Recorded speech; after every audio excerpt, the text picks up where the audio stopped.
হনুমান জয়ন্তীর দিন 25 ফুটের দীর্ঘ বজরংবলী দাসপুরে। বলা ভালো সবচাইতে বড় হনুমান দেবের প্রকাণ্ড মূর্তি এবার দাসপুরে। বলা হচ্ছে এই মূর্তি উচ্চতাতে 25 ফুট। মঙ্গলবার মহা ধুমধামে এই মূর্তির প্রতিষ্ঠা হয়েছে, চলছে নামযজ্ঞ। বহু বছর পর এবছরই অর্থাৎ এই 2024 সালে মঙ্গলবার হনুমান জয়ন্তী পড়েছে। সাধারণত মঙ্গলবার পবন দেবের পুত্র হনুমানজিকে উৎসর্গ করা হয়। স্বভাবতই এলাকায় এই প্রকাণ্ড হনুমান দেবের মূর্তি দেখে ভক্তদের ভিড় চোখে পড়ার মতো। দাসপুর 1 নম্বর ব্লকের খাড় রাধাকৃষ্ণপুর গ্রামে প্রায় 20 লক্ষ টাকা ব্যয়ে তৈরি হয়েছে গ্রহরাজ শনিদেব, দক্ষিণাকালী সাথে বজরংবলী হনুমান দেবের মন্দির। মঙ্গলবার হনুমান জয়ন্তীর এই বিশেষ দিনে সেই মন্দিরের প্রতিষ্ঠা হলো। এই গ্রীষ্মের বিকেলে ঘুরে আসতে পারেন এই মন্দির। একেবারে সহজ পথ, ঘাটাল পাঁশকুড়া সড়ক ধরে টালিভাটাতে নেমে পূর্বে কয়েক মিনিট হাঁটলেই পাবেন এই মন্দির। বাইক বা প্রাইভেট কারেও একেবারে মন্দির পর্যন্ত পৌঁছে যেতে পারেন। এদিন মন্দিরের উদ্বোধন করেন নরেন্দ্রপুর রামকৃষ্ণ আশ্রমের ক্ষীরপাই গোয়ালডাঙ্গা শাখার ইনচার্জ স্বামী হররূপানন্দজি মহারাজ। অন্যান্যদের মাঝে ছিলেন ডক্টর বিবেকানন্দ রায়, যিনি প্রবাসী বিজ্ঞানী আমেরিকার, অবসরপ্রাপ্ত শিক্ষক উমাশঙ্কর নিয়োগী, বাচিক শিল্পী ও শিক্ষক বিশ্বজিৎ চক্রবর্তী, তাছাড়াও প্রাক্তন সেনাকর্মী অশোক ব্যানার্জি এবং আন্তর্জাতিক চিত্রশিল্পী প্রসেনজিৎ মুলা প্রমুখ।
খাড় রাধাকৃষ্ণপুর এই গ্রামটিতে এই গ্রামবাসীরা সবাই মিলেই একটি হনুমানজিউয়ের মন্দির নির্মাণ করেছেন এবং মূর্তি নির্মাণ করেছেন।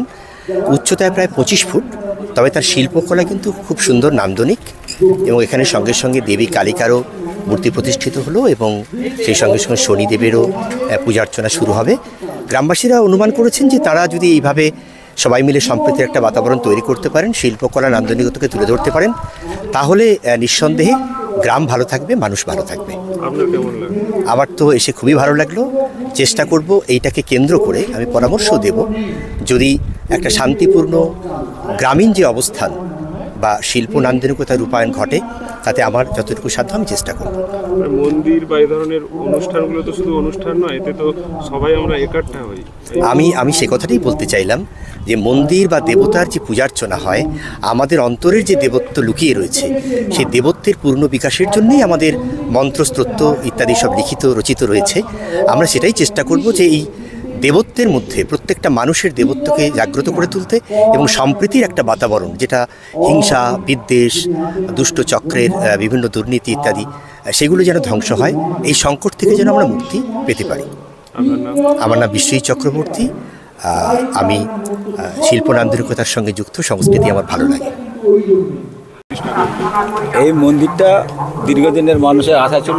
এখানকার স্থানীয় মেয়ে পুরুষ সবাই বাইরের গ্রামে পুজো অর্চনা যেত গ্রহরাজ শনির মন্দিরে।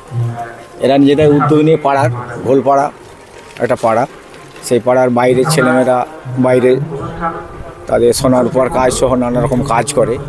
তাদেরই প্রচেষ্টায়, তাদেরই আর্থিক সহযোগিতায় এবং স্থানীয় যারা গ্রামবাসী আমরা রয়েছি, আমাদের সকলেরই সহযোগিতায় এই মন্দিরটা তৈরি হয়েছে, যাতে সুন্দর এবং সুষ্ঠুভাবে পূজা অর্চনা করে এখানকার মানুষ একটু আনন্দ লাভ করে। এখানে কোন কোন দেবতা অধিষ্ঠিত? এখানে গ্রহরাজ প্রতিষ্ঠা হয়েছে, দক্ষিণাকালী আছে, রাম সীতা আছে, তার সঙ্গে আছে নারায়ণ সহ বজরংবলী প্রতিষ্ঠা হলো নতুন। যে এই যে বজরংবলী বা হনুমানজি যাই বলেন না কেন, মানে যথেষ্ট উচ্চতা, মানে কতটা উচ্চতা? এটা আনুমানিক 25 ফুটের মতো উচ্চতা আছে। এত মানে উচ্চতায় এরকম আছে এলাকায় এই প্রথম আমি দেখলাম, বা আমাদের অন্য কোথাও এত বড় উচ্চতায় নেই, ছোটো ছোটো হয়। এখানে উদ্যোগ নিয়ে সবাই মিলে করলো, একটা আকর্ষণীয় যাতে হয়। 5 জন মানুষ। কীরকম কি খরচ পড়েছে? এটা খরচ প্রায় ধরুন টোটাল মন্দির ঠাকুর দেবতায় প্রায় 20 পেরিয়ে গেছে লাখ। আর এই মন্দিরে যারা আসবেন পুজো দিতে, ভক্তরা যারা আসবেন, হ্যাঁ হ্যাঁ সব দিনই পুজো হবে। বিশেষ করে পুজোটা সন্ধ্যামুখী করার জন্য ব্যবস্থাপনা করার রেখেছি। আর এখানকার যে প্রাকৃতিক পরিবেশও দেখছি তো দারুণ সুন্দর, এই যে গাছপালা। হ্যাঁ হ্যাঁ, মানে বিকেলের দিকে কেউ তো বেড়াতে আসতেই পারে। হ্যাঁ অনেকেই আসে এখানে মন্দিরে বেড়াতে আসে। এর সঙ্গে আরও আমাদের অন্যান্য মন্দিরও আছে, যেটা ওই কালীঘাটার। এই যে ধরুন এখানে আসবে কি করে? এই গ্রামের নাম কি? এই গ্রামের নাম খাড়াতরুণপুর গ্রাম। আর এখানে আসবে কি করে মানুষ? কালীঘাটা বাস স্টপেজ থেকে নেমে হেঁটে আসবে, বা সুলতাননগর বাস স্টপেজ থেকে হেঁটে আসবে। এটা মধ্যবর্তী জায়গা। হাঁটা পথ কত হবে? আর ওটা 1/2 কিলোমিটারের মতো হবে। মানে বাইকেও আসা যাবে? আর হ্যাঁ। আপনার নাম? আমার নাম গোপাল রায়। বাড়ি? বাড়ি আমার এই গ্রামেরই। আমি এখন 5 বিঘা গ্রাম পঞ্চায়েতের উপপ্রধান।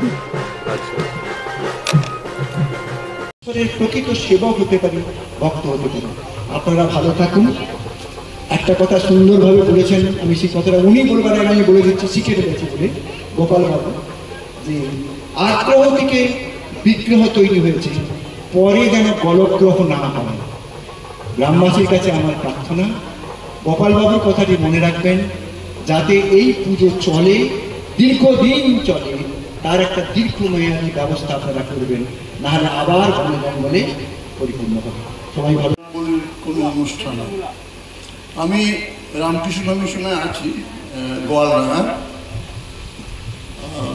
ওইখানে কিছুদিন আগে মহারাজ এসছেন ওখানে, প্রথম 1 এপ্রিল। তার আগে আমরা রামায়ণ শোনাতাম ভক্তদের। তো সেখানে আমার হনুমানের জন্ম থেকে অনেক দিন পর্যন্ত জেনেছি। 2টো জিনিস আমি পেয়েছিলাম। উনি লঙ্কা ধ্বংস করেছিলেন, রাবণের রাজ্যকে, আর ওনার ভক্তির চোটে উনি অমরত্ব পেয়েছিলেন। তো আপনারা সবাই চেষ্টা করুন, আমরা প্রায় রাবণ রাজ্যে বাস করি, এ রাজ্য যেন হনুমান যেন ঠিক করে দেন, আর আপনারা অমরত্ব লাভ করুন। নমস্কার।